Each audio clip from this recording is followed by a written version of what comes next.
Bem-vindos à nossa escola de discípulos. Amém? Nossa quarta aula, correto?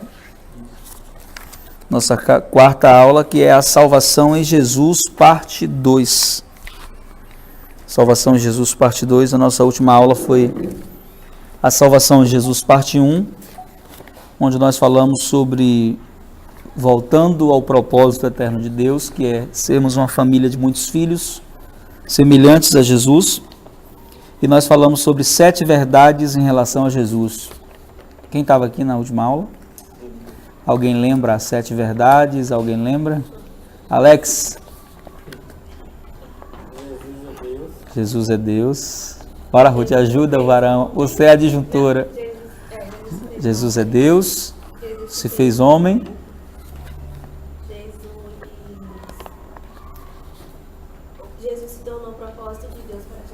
Isso. Jesus morreu pelos nossos pecados. Isso. Ressuscitou para nos dar vida nova. Amém. E Jesus se tornou, foi exaltado nos céus e Jesus voltado. Aleluia, glória a Deus. Vamos dar um aplauso, né, gente? Coisa linda. Amém?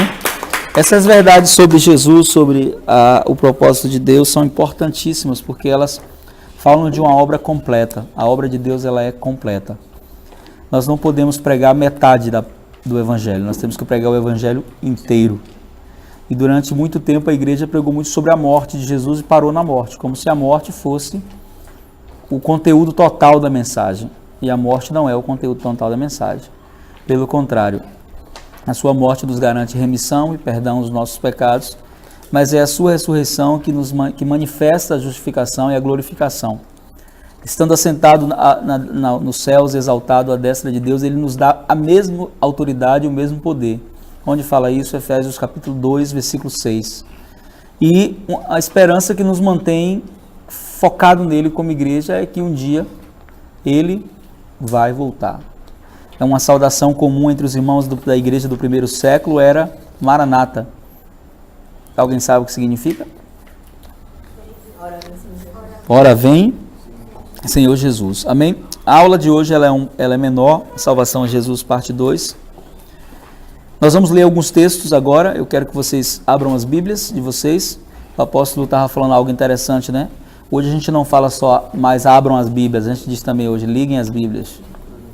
Estamos na geração da tecnologia, então se você está com a Bíblia de papel, abra a Bíblia. Se você está com a Bíblia no seu aparelho aí, ligue a Bíblia agora. E eu quero que alguém aí prepare Apocalipse capítulo 1, do versículo 5 ao 6. Depois alguém leia Efésios 1:7, Ruth, Efésios 1:7. Depois já se lê Hebreus 9, do 11 ao 15. E Elba vai ler Romanos 5, do 18 ao 19. Amém? Antes de nós lermos esses versículos, nós vamos explicar a verdade central. Todos estão com a lição aí? Qual é a verdade central dessa lição? O sacrifício do sangue de Jesus nos liberta do domínio do pecado, da morte e do diabo, e permite que voltemos à presença de Deus e ao seu propósito eterno. Amém? O objetivo principal dessa lição é entender por que Jesus morreu, derramando o seu sangue como sacrifício em meu lugar, e qual o poder espiritual deste sangue derramado. Amém? Então nós vamos ler os textos. Primeiro texto, Damares. E da parte de Jesus Cristo, que é a fiel testemunha, primogênito dos mortos e o príncipe dos reis da terra, aquele que nos ama e pelo seu sangue nos libertou dos nossos pecados, e nos fez reis, sacerdotes para Deus, seu Pai. A ele seja a glória e o domínio pelos séculos dos séculos. Amém. Glória a Deus. Efésios 1:7. No qual temos a redenção, pelo seu sangue, a remissão dos pecados, segundo a riqueza da sua graça. Amém? Os 2 primeiros versículos que nós lemos falam expressadamente sobre o resgate através do sangue. Jaz, do 11 ao 15.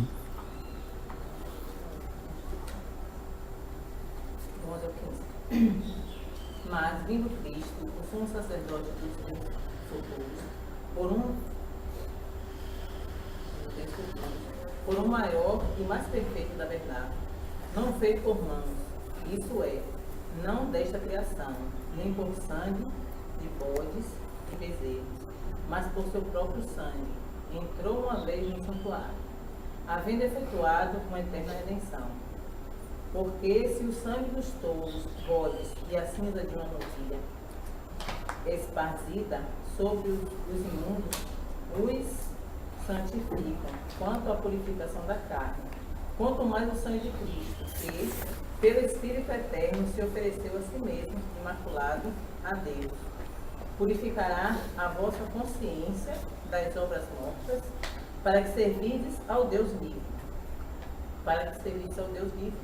E por isso é mediador de um novo testamento, para que, intervindo a morte para a remissão das transgressões que havia debaixo do primeiro testamento, os chamados recebam a promessa da herança eterna. Amém? Elba? Portanto, assim como por uma só ofensa veio o juízo sobre todos os homens para a condenação, assim também por um só ato de justiça veio a graça sobre todos os homens para a justificação e vida. Porque, assim como pela desobediência de um só homem, Pecado. muitos foram constituídos pecadores, assim também pela obediência de um, muitos serão constituídos justos. Amém? Esses versículos eles são importantes porque eles não falam só da remissão dos nossos pecados.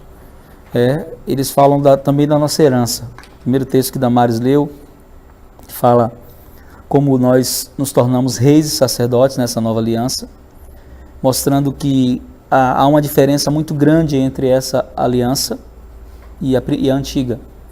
Na antiga aliança havia uma classe específica de sacerdotes, que eram os levitas. Na nova aliança, todos os que foram comprados pelo sangue do Cordeiro são sacerdotes. Mas não só são sacerdotes, diz que são reis e sacerdotes. Como sacerdotes, nós fazemos parte da expressão que é a igreja. Como reis, nós fazemos parte da expressão que é o reino. Nós não fomos chamados só para adorar a Deus como sacerdotes e servi-lo como sacerdote. Nós fomos chamados para manifestar e implantar o reino de Deus. Por isso, nós não somos só sacerdotes, nós somos reis e sacerdotes. O versículo que Ruth leu fala sobre como fomos aceitos por Deus, através disso. O versículo que Jace leu fala sobre o antigo tabernáculo, o primeiro tabernáculo, que era uma sombra, porque o tabernáculo, se você for estudar, ele é o próprio Cristo. Quando Jesus disse, eu sou o caminho, a verdade e a vida.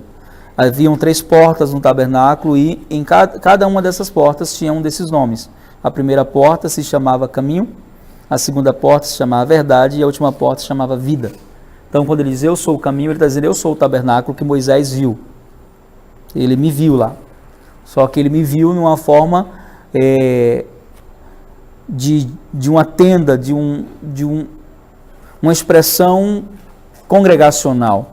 Mas quando João diz assim, o verbo se fez carne, no versículo no grego está dizendo assim, a palavra tabernaculou entre nós.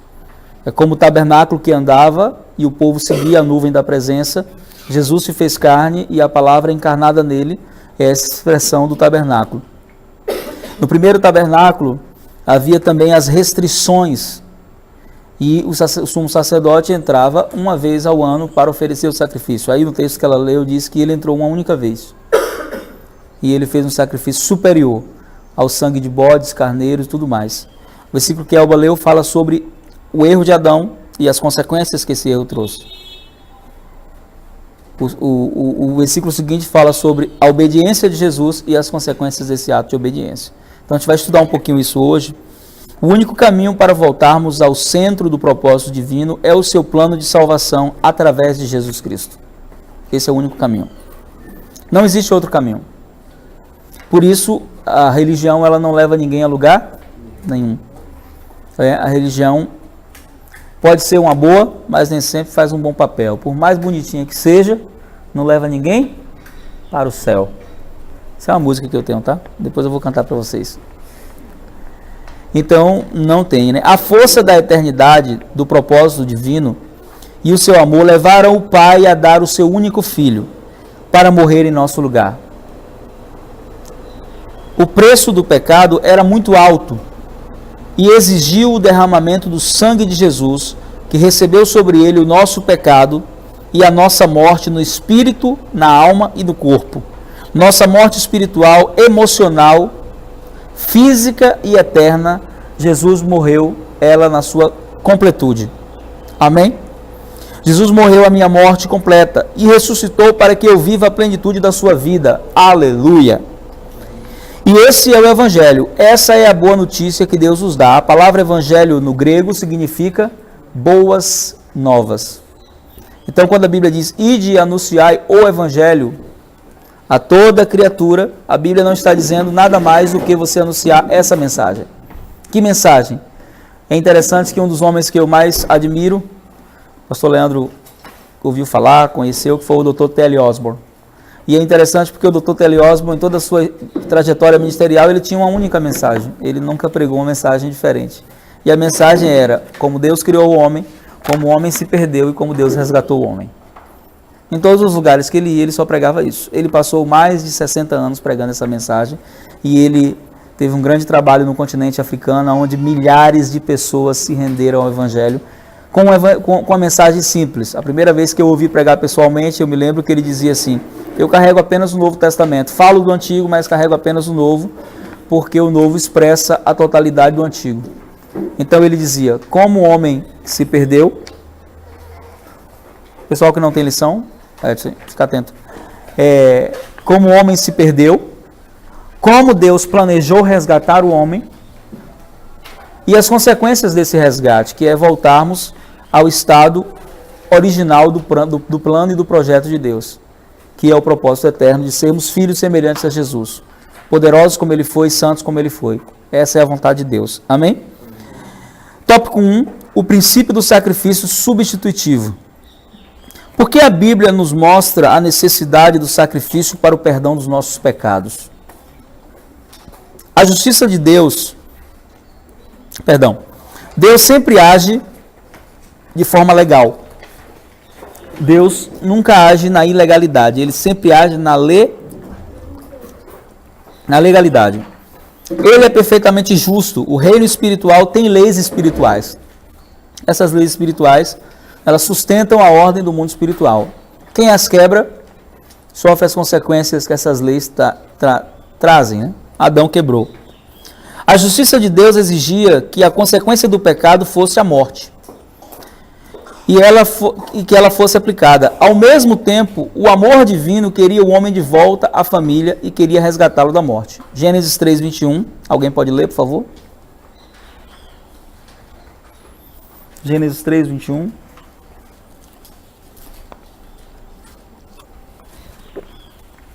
Fez o Senhor Deus vestimenta de peles para Adão e sua mulher e os vestiu. Amém? Nessa revelação bíblica, nós vemos pela primeira vez a inferência da morte de um animal para que Adão e Eva pudessem ser cobertos.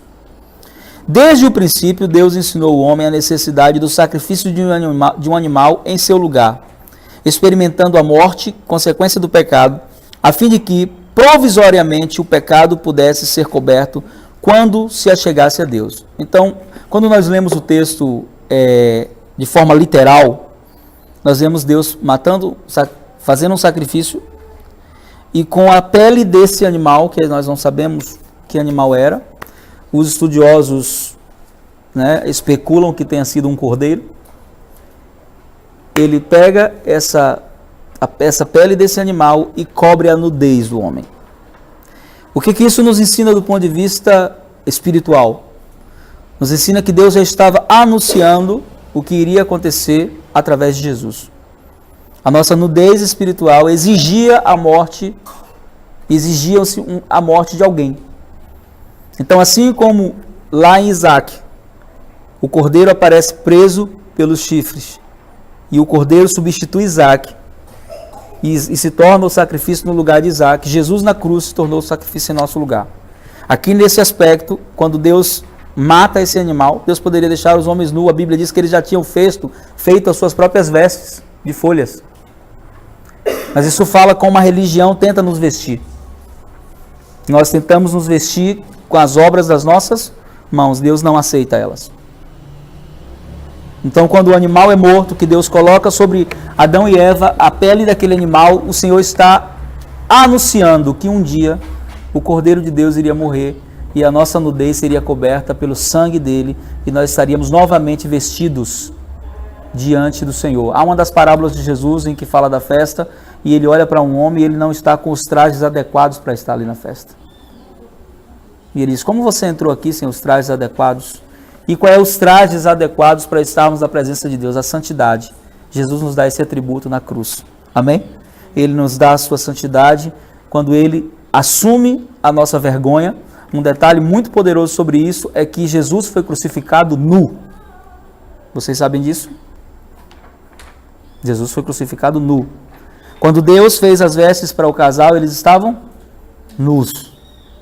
E Jesus foi aquela imagem que nós vemos que a Igreja Católica coloca com um paninho protegendo, aquilo ali não é verdade.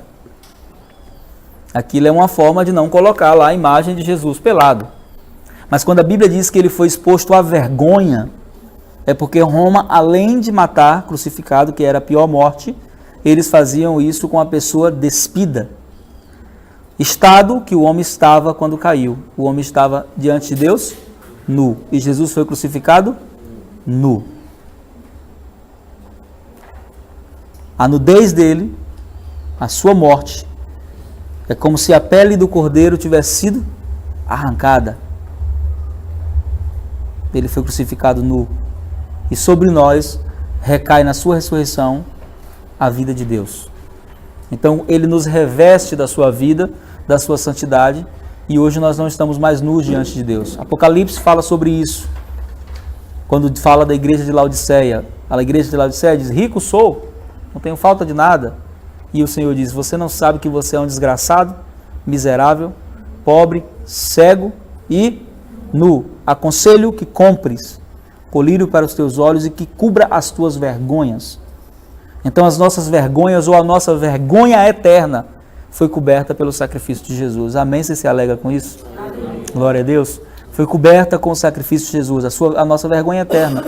Então quando Deus mata esse animal aqui, isso ele está apontando para o que iria acontecer com o filho dele, com o próprio Jesus. Os sacrifícios de animais que Deus ensinou aos homens fazerem tem sua razão em sua proposta legal de substituição oferecida pelo próprio Deus. O Senhor permitiu que os animais criados por Ele mesmo fossem oferecidos diante dele em sacrifício de substituição pelo homem. Era um meio provisório que Deus providenciou para fazer alianças com os homens e trazê-los de volta ao seu propósito original. Então aquela parte ali eram sombras, eram apenas metáforas do que de verdade iria acontecer. Por isso não era qualquer animal que poderia ser oferecido em sacrifício. Exigia-se uma pureza dos animais. Ele não podia ser coxo, ele não podia ser manco, ele não podia ser cego. Né? E a diferença entre Deus não aceitava sacrifício de carneiros, Deus aceitava sacrifício de cordeiros. Alguém sabe a diferença do carneiro para o cordeiro? Ninguém sabe, gente? Alanzão, joga ali, Alan. Jace, não sabe? A diferença do cordeiro para o carneiro? Parece os mesmos, né? Só que o cordeiro é um animal que ainda não cruzou. Ele não teve contato sexual ainda. Então ele é cordeiro. Quando ele cruza, ele deixa de ser cordeiro. E ele se torna carneiro. Deus não aceitava sacrifício de carneiros. Ele aceitava sacrifício de cordeiros. No estado de remissão. Quando eram oferecidos carneiros e bodes, era outra oferta, não era para pecados. Era para outras coisas. Mas para o pecado, Deus só aceitava o cordeiro. Por quê? Porque era uma linguagem profética. Deus estava anunciando que o Cordeiro de Deus, Jesus puro, aquele que João disse: eis aí o Cordeiro, que tira o pecado do mundo. Ele iria ser morto em nosso lugar para nos dar a vitória. Amém? Hebreus 10, do 1 ao 4, alguém pode ler? Porque a lei, tendo a sombra dos bens futuros, e não a imagem exata das coisas, não pode nunca, pelos mesmos sacrifícios que continuamente se oferecem de ano em ano, aperfeiçoar os que se chegam a Deus. A lei tendo a sombra. dos bens futuros. Ela não podia ser exata. Então a lei, na verdade, Paulo vai dizer que é um aio, ou um guia que nos leva em direção ao próprio Jesus. A lei só serviu para mostrar ao homem que ele não poderia cumpri-la. Nada mais que isso. E que precisava de alguém que pudesse ser o cumprimento da lei e que a lei se cumprisse nele. E esse alguém é o Cordeiro de Deus. Essas alianças foram anúncios proféticos da aliança perfeita, que viria através do sacrifício definitivo do próprio Filho de Deus, Jesus Cristo. São figuras, ilustrações, tipos, sombras da realidade definitiva que viria com Jesus Cristo e a nova aliança de salvação eterna. Deus conduziu a formação do povo de Israel, fez com eles uma aliança e lhes deu uma lei e sacrifícios a oferecer. Os sacrifícios e toda a lei da antiga aliança são anúncios proféticos do sacrifício definitivo do descendente que estava por vir, Yeshua, Jesus. Essa é a revelação bíblica registrada de Gênesis ao livro do profeta Malaquias. O Antigo Testamento inteiro é mostrando Jesus. Cada ato, cada situação é mostrando Jesus. Anunciando o que Deus iria fazer através de Jesus. A arca de Noé é Jesus. E várias outras coisas é o próprio Jesus. A expressão de salvação de Deus é Jesus em tudo. É Jesus. Ele é anunciado de forma verbalizada no Antigo Testamento, mas também de formas de atitudes ou atos proféticos que são feitos pelos profetas. Amém? Uma pergunta, por que o sangue? É o segundo tópico. Por que o sangue? Nós já falamos aqui sobre o sangue ser uma moeda no mundo espiritual. O sangue é a moeda de ouro do mundo espiritual. Por isso, quando alguém vai fazer um sacrifício pesado, exige-se sangue. Existe no satanismo pelo menos 3 tipos de sangue que são considerados moeda de ouro. O sangue de crianças, porque são inocentes. O sangue de virgens, porque são consideradas puras. E o sangue de sacerdotes, pastores, homens de Deus, porque eles são considerados um contato com Deus. Então, no satanismo, se você for estudar pessoas que vieram de lá, ou pessoas que estiveram envolvidas, eu trabalhei com muita gente assim, fiz libertação de muita gente que teve envolvimento profundo no satanismo, eles falam isso. O sangue é uma moeda de ouro. E o diabo sabe disso. Por quê? Porque o sangue, ele fala de identidade. O seu sangue tem o seu nome no mundo espiritual. Como é que a gente sabe disso? Quando Caim matou Abel, Deus diz, o sangue do teu irmão Abel está clamando. Lá no livro de Hebreus diz, o sangue de Abel clama, mas o sangue de Jesus clama mais alto. Então, sangue fala de identidade. Se eu quero saber quem cometeu o crime e eu tenho sangue, o sangue vai revelar a identidade. O que é que o homem perdeu no Éden? Ele perdeu a sua identidade. E o que era a identidade do homem antes da queda? A imagem e a semelhança de Jesus. E quem é a imagem e a semelhança exata de Jesus? De Deus, perdão. De Jesus. Então, quando Jesus derramou o sangue, ele derramou a sua identidade. Ele nos deu a sua identidade. O que perdemos no Éden é devolvido na cruz. A identidade. O sangue fala de identidade. A Bíblia diz também que o sangue tem uma voz. Deus fala para Caim, a voz do sangue do seu irmão clama por vingança. Então, quando o homem caiu, uma voz começou a ecoar no mundo espiritual, nos acusando. Culpados, culpados, culpados, culpados, culpados. Quando o sangue de Jesus foi derramado, outra voz se levantou dizendo, inocente, inocente, inocente, inocente, inocente. Por isso João prefigura um tribunal dizendo, filhinhos, não pequeis. Mas se vocês pecarem, vocês têm um advogado nos céus. O que o advogado faz? Defende. Mas ele não precisa só defender. O advogado, não é meu advogado ali, precisa ter os argumentos corretos para ganhar a causa. Se os argumentos dele forem falsos, vão ser desconstruídos diante da verdade. Só que os argumentos de Jesus não são falsos, são verdadeiros e não podem ser desconstruídos por Satanás. Você e eu, nós somos inocentes pelo sangue do Cordeiro. Aleluia. Somos inocentes. Aí Paulo escreve dizendo, nenhuma condenação há para os que estão em Cristo Jesus. E não há condenação. Então a voz que clamava por punição, dizendo culpado, culpado, culpado, foi silenciada com o sangue de Jesus, dizendo inocente, inocente, inocente. E aí a Bíblia diz que quando você vai entrar na presença de Deus hoje, Hebreus 10, 19, existe um caminho entre você e Deus. Esse caminho não é feito com ouro, não é feito com prata, não é feito com a sua dignidade, não é feito pelas suas boas obras, esse caminho não é feito pelo seu tempo de crente, esse caminho é feito pelo sangue de Jesus. E aí Hebreus 10, 19 diz que você pode entrar com ousadia diante do trono da graça.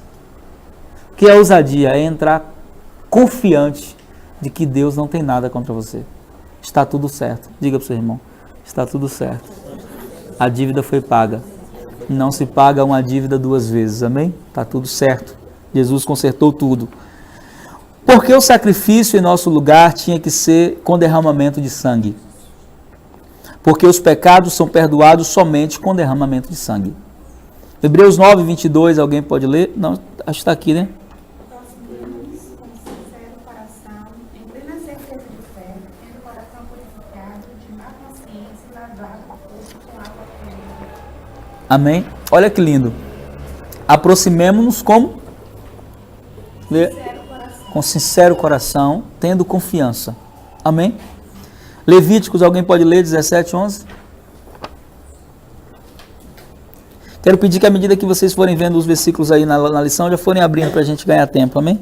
Porque a vida da carne está no sangue.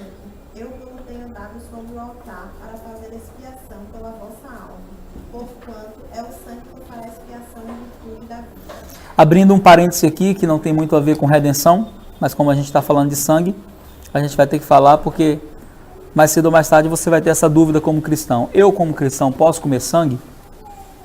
Né? A gente sabe que existem algumas comidas no Brasil, não sei lá na África, mas no Brasil tem algumas comidas que colocam-se sangue. Na África tem comidas que colocam sangue? Sim. Sim, tem uma refeição de carne também. Coloca sangue? Aqui no Brasil tem uma galinha chamada galinha capidela, é isso mesmo? Que é a galinha ao molho pardo, é com sangue. E nós temos o famoso sarapatel, que é aquela comida que nós comemos lá na reunião do pastor, uns cortadinhos miúdos, só que ali não tinha sangue. Mas as pessoas geralmente fazem com sangue. E às vezes acham normal, e eles usam, o texto que eles usam, quem come usa para respaldar o comer sangue, é o texto onde Jesus come com as mãos sujas. E então, os fariseus dizem, vocês e seus discípulos não lavam as mãos? E Jesus diz assim, o que contamina o homem não é o que entra, mas é o que sai. Aí o texto diz assim, tendo Jesus dito isto, tornou puro todos os alimentos. Só que sangue nunca foi alimento. Sangue nunca foi alimento. Nunca foi. Tendo dito isto, tornou puro todos os alimentos. Mas sangue nunca foi alimento. Sendo Jesus judeu, sabia disso, que sangue não é alimento. A proibição no concílio, que é o primeiro concílio da igreja, acontece em Atos capítulo 15, que é quando os judeus estão querendo pressionar nós gentios para fazer o que eles faziam, circuncidar e fazer um monte de coisa que eles faziam. Então o concílio, Pedro, Tiago e os irmãos que eram os anciãos daquele tempo, dizem assim, epa, não vamos colocar sobre eles um fardo que nem a gente consegue carregar. A única coisa que nós vamos exigir que eles não façam é que eles se abstenham da idolatria e que eles não comam sangue. Fora isso, e as impurezas sexuais, fora isso, eles não precisam se circuncidar, não precisam fazer nada disso. E é importante nós sabermos disso, sangue nunca foi alimento. Por que não? Porque o sangue é a vida do corpo. É o que Michele acabou de ler. O sangue é a vida do corpo. E a Bíblia deixa isso bem claro, né? Pois a vida de todo ser vivente está no sangue. É por isso que Deus mandou que o sangue dos animais oferecidos como sacrifício fosse derramado no altar, a fim de conseguir o perdão dos pecados do povo. Pois é o sangue e a vida que tira os pecados. Ou naquela época não tirava, a Bíblia diz que cobria. Amém? Na velha aliança o sangue não tirava os pecados. O único sangue que tira o pecado é o sangue do Cordeiro inocente de Deus, que é Jesus. Amém? O sangue expressa a vida. Se o sangue de algum animal ou do homem é derramado, a vida está sendo derramada. Está havendo morte. Se está havendo morte, o salário e o preço do pecado foi pago. Romanos capítulo 6, versículo 23, que diz: o salário do pecado é a morte, mas o dom gratuito de Deus é a vida eterna em Cristo Jesus. Amém? Se o sangue humano for derramado e a morte física ocorrer, a pessoa estará separada dessa dimensão terrena e passará para a eternidade. Por isso o sangue tem um grande significado no mundo espiritual. Uma aliança de sangue é uma aliança que determina a qual reino espiritual uma pessoa está se oferecendo por toda a eternidade. Se você for olhar, a maioria das religiões exige um sacrifício de sangue de alguma forma. Por isso que Deus nos compra com o sangue de Jesus. Amém? Terceiro tópico, por que o sangue? Mais uma vez, né? Perdão, o primeiro é porque o sangue, o segundo é por que o sangue de Jesus? Alguém pode ler Hebreus 9? Já foi lido, né? Já foi lido esse texto, já? Foi o que você leu primeiro, né? Hebreus 10, 4. Alguém lê?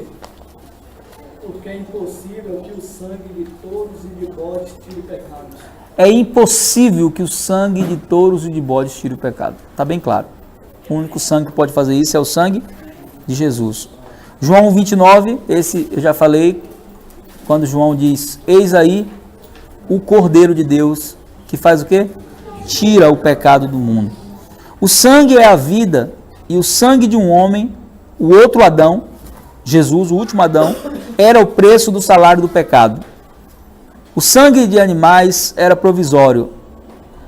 Não podia resolver o problema do pecado humano definitivamente. Podia cobrir por um momento, mas não remover definitivamente. O homem é um ser espiritual, trino, composto de espírito, alma e corpo. Eu sou um espírito, habito no corpo e possuo uma alma. E o animal não podia experimentar essa morte trina, porque o animal não tem espírito, ele tem alma, ele é alma vivente. Além disso, o pecado entrou no mundo pelo erro do homem. Somente o homem poderia cumprir todo o pagamento do derramamento de sangue. Mas quem poderia derramar esse sangue? Deveria ter um sacrifício válido para satisfazer a justiça de Deus que exige tanto. Amém? Eu falei aqui na última lição sobre Jesus que Paulo não se refere a Jesus como homem na verdade, em nenhuma das suas cartas. A única vez que Paulo chama Jesus de homem, uma única vez, que Paulo fala da humanidade de Jesus, uma única vez, é em 2 Timóteo capítulo 2, só. Em todas as outras partes, Paulo nem chama Jesus nem sequer de Jesus de Nazaré. Ele chama Jesus de Jesus Cristo, o Cristo de Deus, sempre. Mas quando ele vai falar sobre a mediação entre Deus e os homens, ele diz: há um só mediador entre Deus e os homens. Aí ele diz: Jesus Cristo, homem. É a única vez que Paulo fala isso. Porque ele está falando de mediação. Ou seja, o contato refeito, aquilo que foi quebrado, foi de novo conectado. E só que Jesus não poderia fazer isso como Deus, porque não foi Deus que... Deus não perdeu nada no Éden. Quem perdeu foi o homem. Então Jesus, como homem, ele é o resgate, ele é o sinal da redenção divina. Amém? Somente um inocente, sem pecado, teria autoridade e legalidade para tomar o lugar dos condenados. Era preciso um segundo Adão sobre a terra. Jesus, então, nasceu como homem, sem pecado, pois Maria gerou pelo poder do Espírito Santo. Lucas 1, 34, 35 fala sobre isso. O sacrifício de Cristo na cruz é o que Deus providenciou para que pudéssemos definitivamente ser substituídos e salvos do poder do pecado, da morte e do diabo. 3 coisas a qual nós devemos entender que vencemos em Jesus. Primeiro, o pecado. Alguém pode ler Romanos capítulo 6, versículo 14? Romanos 6, 14. Não é uma referência que está aí, mas é uma referência que fala sobre isso. Romanos 6, 14. Pois o pecado não terá domínio sobre vós, porquanto não estáis debaixo da lei, mas debaixo da graça. O pecado não terá domínio sobre vocês. Não vai ter mais domínio, porque você tem um novo Senhor. Não está dizendo que você não vai ser tentado, amém? Está dizendo que você não vai ser dominado. Qual é a diferença do escravo para o livre? O escravo não tem direito de escolha. Ele é escravo. Por isso, sempre que eu falo de autoridade e submissão, eu digo que submissão não é para escravos. Escravos não precisam de submissão. Escravos obedecem por obrigação. Submissão é para os livres. O que é submissão? Eu sou livre, mas eu quero te servir. É o escravo da orelha furada. Quantos já leram isso? Quando completava o jubileu, o escravo tinha que ser liberto. Mas tinham escravos que eles eram tratados de uma forma tão boa pelos seus senhores, que eles diziam assim: eu não quero sair da sua casa, eu quero ficar aqui. Então havia um sinal físico de que ele era um escravo voluntário. Qual era o sinal? Ele ia na porta, no umbral da porta da pessoa, porque as portas falam de autoridade para um judeu, por isso todo judeu tem a mezuzá na porta. A porta fala de quem pode e quem não pode entrar na sua casa. Autoridade. Jesus disse: eu sou a porta das ovelhas. A autoridade de nós termos acesso às regiões celestiais está na porta. Então eles iam até a porta e na porta a orelha dele era furada. Eles colocavam um brinco. Então quem via aquele escravo na rua sabia que aquele escravo foi liberto, mas ele quis continuar com aquele senhor. Então ele era submisso, ele não era escravo. Ele tinha direito de ir, mas ficou. Então nós hoje não somos mais escravos do pecado. Quando é que nós éramos escravos do pecado? Quando a gente não tinha forças para resistir. Mas quando nós recebemos a vida de Deus, que é o próprio Cristo em nós, nós temos hoje o poder para não ceder à tentação, mas se colocar diante do trono da graça. É a única vez, o escritor de Hebreus, que pastor Leandro, assim como eu, acredita que foi Paulo, o escritor de Hebreus diz que quando você está sendo tentado, você tem que ir ao trono da graça. É a única vez na Bíblia que aparece essa expressão, trono da graça, é quando fala de tentação. Aí diz que nós não estamos debaixo do domínio do pecado porque nós não estamos mais na lei. Nós estamos na graça. E o que é graça? Favor imerecido. Então eu chego diante de Deus e digo como Paulo: eu preciso da tua graça sobre a minha vida. E a graça vai fazer com que a aceitação e a aprovação de Deus me fortaleça.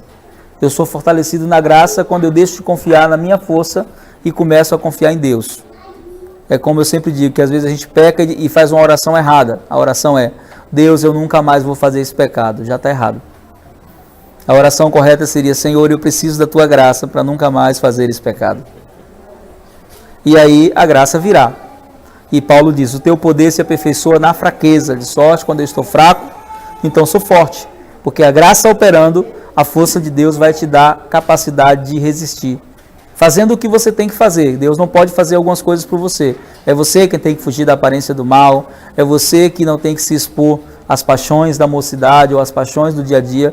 E quando estiver se sentindo tentado, a Bíblia diz: corre para o trono da graça, porque existe um sumo sacerdote lá, que em tudo foi tentado.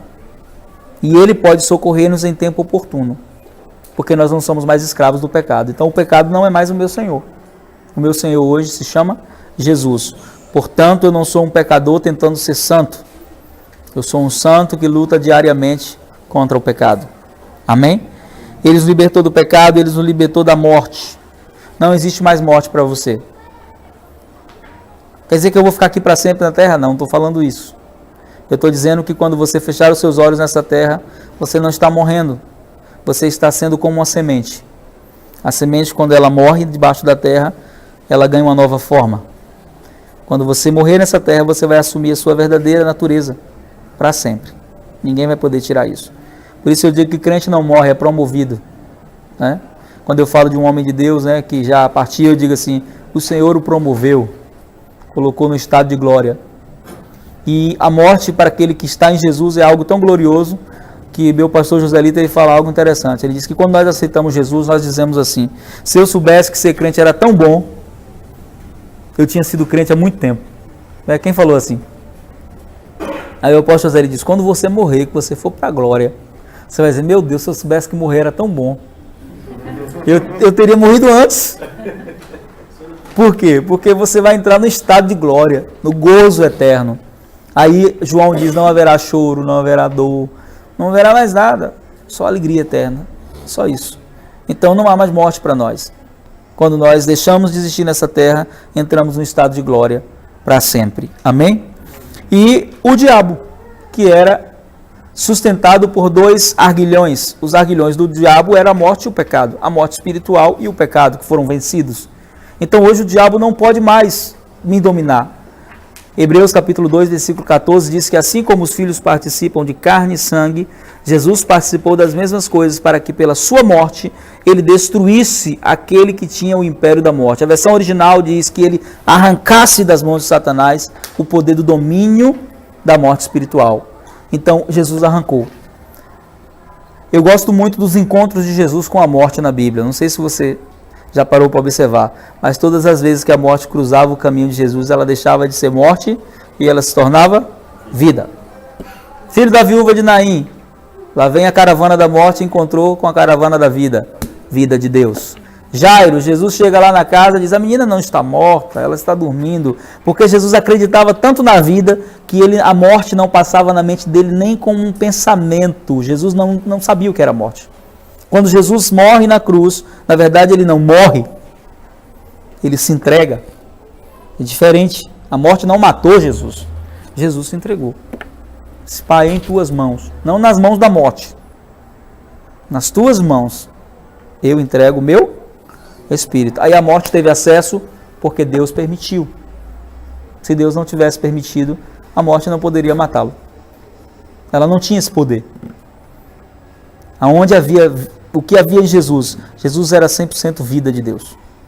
Nós hoje temos essa mesma vida dentro de nós, amém? A mesma vida. Então a morte, ela pode até reinar no nosso corpo mortal, Paulo vai dizer isso, por causa da nossa natureza caída ainda, mas ela não pode reinar no nosso espírito. Pelo contrário, nós somos destinados a reinar sobre o pecado, sobre a morte e sobre o diabo. Amém? Porque o arguilhão da morte é o pecado, foi tirado. O arguilhão do diabo é a morte, foi tirado. Então o que é que o diabo tem hoje? Ele não tem nada. Nós temos a vida de Deus. E é isso que Jesus nos ensina. Amém? O sacrifício de Cristo na cruz é o que Deus providenciou para que pudéssemos definitivamente ser substituídos e salvos do poder do pecado, da morte e do diabo. É por isso que há muito poder no sangue de Jesus. Apocalipse capítulo 12, versículo 10, alguém pode ler, por favor? Não sei se está aqui. Está aqui a referência. Diz assim, eles o venceram pela palavra, pelo sangue do Cordeiro e pela palavra do seu testemunho, porque não amaram as suas vidas até o fim. É o que está escrito lá. É por isso que há muito poder. Além dos textos básicos no início dessa lição, você pode ampliar a revelação com mais esses textos que estão aí. Nós não vamos ler, você pode ler depois em casa e por favor faça isso. Amém? O sangue de Jesus é a sua vida derramada para pagar o preço pelo pecado de todos nós. Segundo, o sangue de Jesus é a prova da sua morte e a garantia da nossa redenção, nosso resgate. Terceiro, o sangue de Jesus nos resgata do domínio do pecado, da morte e do diabo.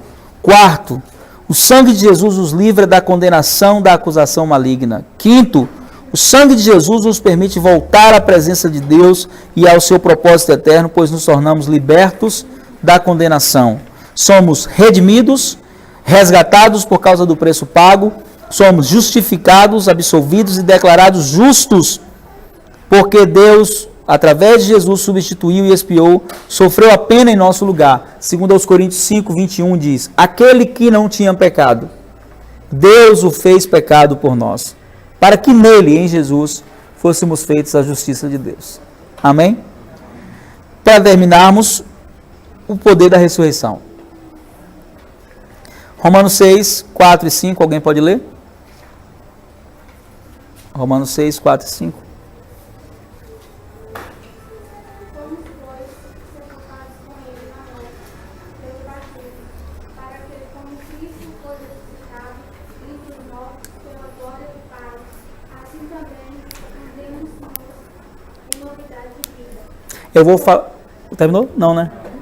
Vai. Porque se formos unidos com ele na semelhança da sua morte, certamente seremos também na semelhança da sua ressurreição. Amém? Eu vou falar algo muito forte aqui agora, eu quero que você ouça com ouvidos espirituais, amém? Um dos ensinamentos mais errados da igreja cristã, durante muito tempo, está justamente focado no batismo. Não que nós não devamos batizar, eu não posso dizer isso porque o próprio Jesus disse, ide batizai, amém? Mas a visão que nós temos do batismo, ela é muito errada. Muitas pessoas acreditam que o batismo é a remissão dos pecados, mas não é. Porque o batismo das águas, primeiro que a água não tira pecado, quem tira seus pecados é o sangue de Jesus, amém? Mas o batismo na água, ele é um ato profético, nada mais que isso.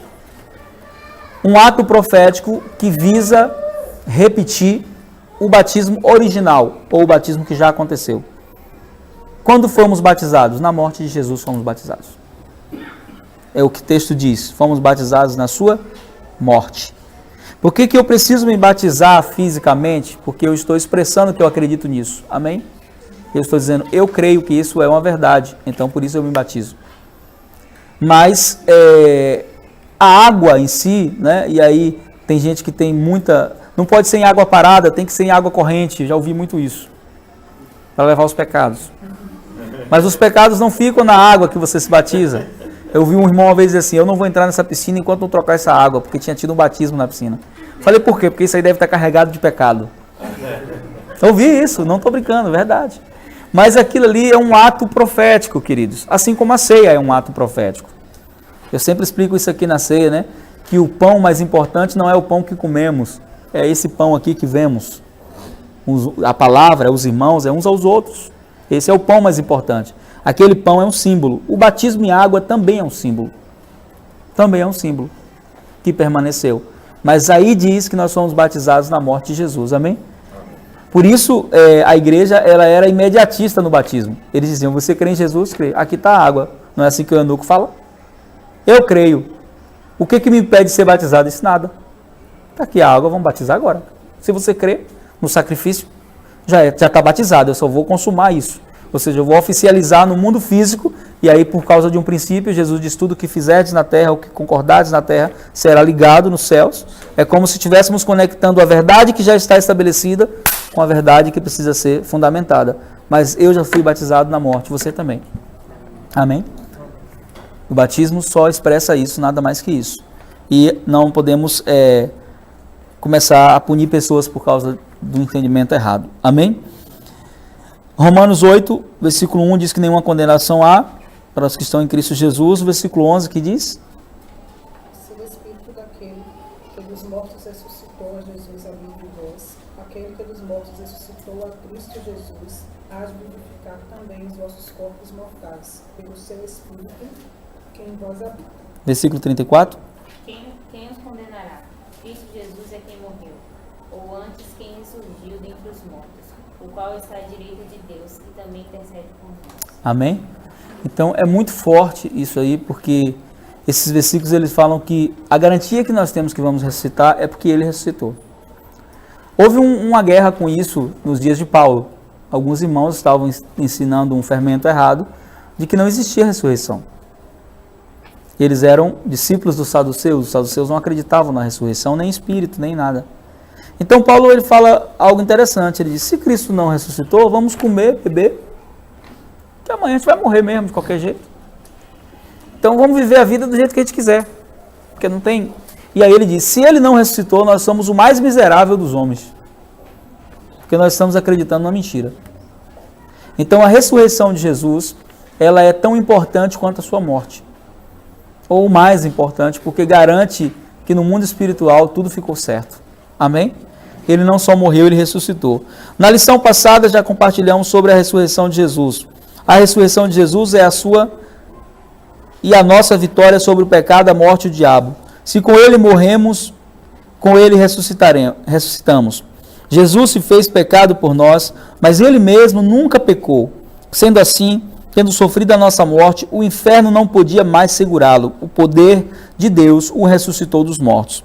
Fomos incluídos na morte de Jesus naquela cruz, e isso significa que o pecado e a morte perderam o direito sobre nós.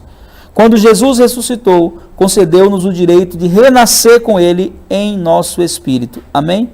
Tem alguns textos aí para vocês lerem depois. E agora, diante do sacrifício de Jesus por nós, o que devemos fazer? Como nos valer desse sacrifício é o assunto da próxima lição. Amém? O nosso meditando da semana que vem é João 3,16 diz: Deus amou o mundo de tal maneira que deu seu Filho unigênito para que todo aquele que nele crê não pereça, mas tenha vida eterna. Pense na força desse amor. Em quais atitudes divinas estudadas você pode mais claramente ver a demonstração do amor de Deus? Quais são essas atitudes? Estão aqui. Sobre o sangue de Jesus, sobre a entrega de Jesus. Amém? Tarefa semanal. Leia atentamente Romanos capítulo 6, por favor, façam isso. Amém? Inicie a leitura do Evangelho de Marcos. Chegou na parte boa da Escola de Discípulos. Todo mundo lendo o Evangelho de Marcos. 15 dias você termina, 16 dias você termina. Quantos dias? Os mais ousados terminarão em 10, em 5. Mas eu quero todo mundo daqui a 16 dias com o Evangelho de Marcos lido. Tá ouvindo, Alain? Aleluia. Tá ouvindo, Michele? Tá ouvindo, Aline? Cadê a Aline? Aline, tá ouvindo? Então, todo mundo. Em 16 dias dá para ler. Se você ler, são quantos capítulos, Marcos? 16. Se ler um por dia, aí os casados, os noivos, né, os comprometidos podem fazer a leitura juntos. Amém? Lê um para o outro e lê para os filhos o Evangelho de Marcos. Ok? Então, por favor, em nome de Jesus, façam isso. Prossiga, a avaliação do propósito de Deus nas áreas de sua vida, usando a folha de tarefas disponível. Não, aqui não tem isso aqui não. É do site. O versículo para memorizar dessa semana é Hebreus 9:12, que diz assim: não por meio de sangue de bodes e de bezerros, mas pelo seu próprio sangue entrou no Santo dos Santos, uma vez por todas, tendo obtido a eterna redenção. Vamos falar todos juntos? Não por... Vamos lá, calma, volta. Vamos lá, todos juntos? 1, 2, 3, já. Não por meio de sangue de bodes, de bezerros, mas pelo seu próprio sangue entrou no Santo dos Santos, uma vez por todas, tendo obtido a eterna redenção. Amém? Glória a Deus. Quem estava na escola de discípulos semana passada? Turma de domingo. Quem aprendeu o versículo? 1 Coríntios 15, 3 e 4. Damares? Antes de tudo, vos entreguei o que também recebi, que Cristo morreu pelos nossos pecados, segundo as Escrituras. Foi sepultado e ressuscitou no terceiro dia, segundo as Escrituras. 1 Coríntios 15, 3 e 4. Davi?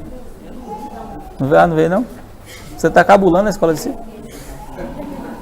Diego? Não veio também? Sangue do Cordeiro. Mais alguém? Clebson veio? Que é isso, varão? Você, professor da escola, não veio? Fala, Sônia. Pois primeiramente recebi para transmitir. Cristo morreu pelos nossos pecados, segundo as Escrituras. Foi sepultado, ressuscitou no terceiro dia, segundo as Escrituras. Amém? É importante você gravar o versículo. Não só gravar, aprender, como eu falei, né? Não é só decorar, é aprender. Para aprender não tem que só ler, tem que estudar o versículo. Não por meio de sangue de bodes, de bezerros. Isso fala da antiga aliança, amém? Mas pelo seu próprio sangue. Sangue de quem? Jesus. Entrou no Santo dos Santos. O que era o Santo dos Santos? O lugar onde o tabernáculo estabelecia o lugar mais íntimo. Então o sangue tinha que ser pingado em cima do propiciatório, da tampa da arca. Ele entrou lá. Amém? Não foi nesse tabernáculo da terra, mas no tabernáculo que Moisés viu. Moisés viu o primeiro tabernáculo nos céus. E aí diz, uma vez por todas, tendo obtido eterna redenção. Amém? Então vamos nos preocupar. Eu ensinei que existem muitos métodos para você guardar o versículo. Um deles é escrevendo em vários lugares. Coloca o celular para despertar com a frase a cada 2 horas, a cada 40 minutos. E quando despertar você lê e vai ficando, a palavra vai sendo guardada no seu coração. Amém? Terça-feira nós voltamos, eu vou estar dando aula terça-feira, na turma de terça, e a gente se encontra de novo no domingo. Amém? Vamos orar agradecendo a Deus? Vamos orar agradecendo pelo sangue inocente do Cordeiro de Deus que foi derramado por nós. Orar agradecendo a Ele porque o seu sangue nos trouxe a eterna redenção. Abba, Pai, nós queremos te dar graças porque o preço foi pago, o sacrifício foi aceito e está tudo certo diante de Ti. Obrigado pela autoridade, pela ousadia. Obrigado pela morte do Cordeiro. Obrigado porque nossa nudez foi substituída por vestes de santidade. Obrigado porque o risco de dívida que existia contra nós foi rasgado naquela cruz. E hoje nós temos uma história escrita pela Tua palavra, pela Tua presença. Obrigado porque nós somos resultado da entrega de Jesus. E nós queremos dizer que nós valorizamos tudo que Ele fez. Nós podemos afirmar nessa noite, Pai, ver nessa noite o fruto do Teu penoso trabalho. Nós estamos aqui como resultados do Teu sacrifício e nós nos alegramos em Ti por isso. Que o Senhor continue nos abençoando. Oramos pelo culto que vai acontecer essa noite. Que possamos oferecer a Ti hoje os sacrifícios verdadeiros, que são adoração, obediência, sacrifícios de louvor que reconhecem o Teu nome. Nós Te bendizemos em nome de Jesus. Amém. Graças a Deus. Você pode dar um aplauso ao Senhor? Aleluia.